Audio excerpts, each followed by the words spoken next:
आज की press conference का मुद्दा मकसद यही है कि हमारी तरफ से ये बात कहनी ज़रूरी है। जनाब उमर साहब जो भी काम उसने लोगों से वादे किए हैं, इंशाल्लाह हमें उम्मीद है वो उन पे पूरा उतर रहे हैं और उतरेंगे। खासकर मैं बात करूंगा, पिछले दिनों एक कंट्रोवर्सी हुई जम्मू में, जो माता वैष्णो देवी का वो मेडिकल कॉलेज था। तो ये बहुत अफसोस की बात है, लोगों को जुलूस निकालने पड़ते हैं, प्रोटेस्ट करने पड़ते हैं कि हमें कोई कॉलेज मिले, मगर इन्होंने इसको ऐसे तरीके से पेश किया जम्मू में, चंद लोगों ने, सारे जम्मू के वासियों ने नहीं, तो उसको कॉलेज ही बंद करना पड़ा। क्योंकि ये उमर साहब ने भी कहा, अगर आज एक मुसलमान तबके से 40 लड़के आए तो अगले साल और किसी मजहब से आते। हमें इस पर बहुत खुशी है कि उमर साहब जो भी काम कर रहे हैं, लोग उसमें पूरी उम्मीद है और उनको पूरा उन पे एतमाद है। पिछले दिनों और एक कंट्रोवर्सी हुई लॉ कॉलेज के बारे में, अभी तक उन्होंने कहा वो अभी किसी जगह शुरू नहीं हुई, मगर उस पर भी जम्मू में चंद लोगों ने, मैं ये बात फिर कहना चाहता हूँ, ये चंद लोग हैं जिनको पता था कि उमर साहब इलेक्शन जीत कर कोई ऐसा कदम उठाएगा जिससे लोगों में उसकी बहुत नापसंदी होगी, मगर वो अपनी बात पर पूरा तवक्कल पर पूरे खड़े हैं, अपने इरादों पे पूरे खड़े हैं। उसके लिए हम उनको मुबारकबाद देते हैं।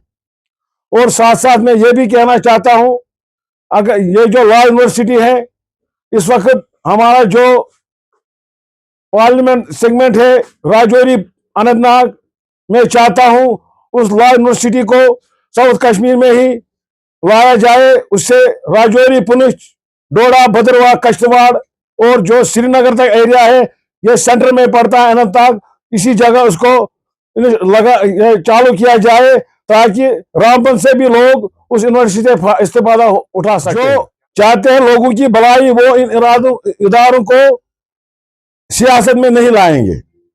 आप देखिए, अगर जो भी पिछले दिनों में दरबार मुंह की बात करूंगा, जो लोग कहते हैं कि हमारा मिशन है कश्मीर, जम्मू कश्मीर को एक रखना, उन्होंने पहले ही जम्मू कश्मीर की बर्बादी की। जो दरबार मुंह, ज्यादातर उससे जम्मू के लोगों को फायदा मिलता था।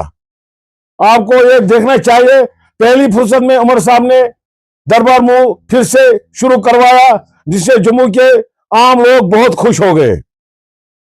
इस बाकी रहा सवाल दिलवेयरों का या कैजुअल लेबरों का, उस पर भी उमर साहब ने कहा है, उस पर कमेटी बनाई गई है। ये एक साल का मसला नहीं है, ये पिछले 20 साल से ऐसा दिलवेयरों का मसला पड़ा है। जो इस वक्त मरकजी सरकार है, आज 15 साल से वो राज कर रही है जो हिंदुस्तान पर, आज तक उन्होंने उस मसले को हल क्यों नहीं किया। हमें उम्मीद है, उमर आप देख रहे हैं जो भी उसने वादा किया है वो उस पर पूरा उतर रहे हैं। जब तक हमें सीटें नहीं मिलेगी तब तक बहुत मुश्किल है, कि उन्होंने समझा है कि हम इसको ऐसे लटका के रहेंगे जो हमारी रियासत है तो उमर साहब कमजोर पड़ेंगे। मगर उमर साहब को लोगों का पूरा साथ है। आपने देखा इलेक्शनों में, उस वक्त भी लोगों ने कहा था अगर नेशनल कॉन्फ्रेंस आ गई तो दूसरे दिन वो बीजेपी के साथ हाथ मिलाएगी, मगर हमें इस पर बहुत फख्र है। उमर साहब ने जो बीजेपी सरकार है या सेंट्रल सरकार है, मरकजी सरकार है, उन्होंने बहुत तंग करने की कोशिश की उमर साहब को, मगर वो अपने वादों पर पूरा उतर रहे हैं। बाकी रहा सवाल जम्मू को अपना शेयर देना, आज से 8 साल पहले अगर ये नॉर्थ पोल और साउथ पोल नहीं होता तो हमारी ऐसी जम्मू कश्मीर की बर्बादी नहीं होती। जिस तरह आज उमर साहब ने जम्मू को अपना शेयर दिया, डिप्टी चीफ मिनिस्टर जम्मू से है, ये खेल मिनिस्टर जम्मू से है और इरिगेशन और फ्लड कंट्रोल का मिनिस्टर जम्मू से, उसने बराबर शेयर दिया जम्मू को।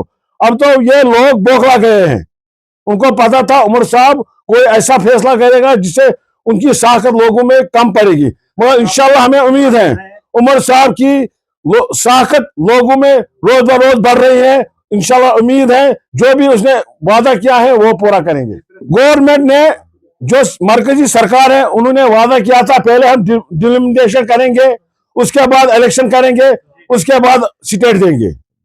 उसी पर ये गवर्नमेंट बनी, लोगों ने पूरा सपोर्ट उमर सरकार को दिया। अब तो जो बेवफाई कर रही है, जो वादा खिलाफी कर रहे हैं, वो मरकजी सरकार कर रही है।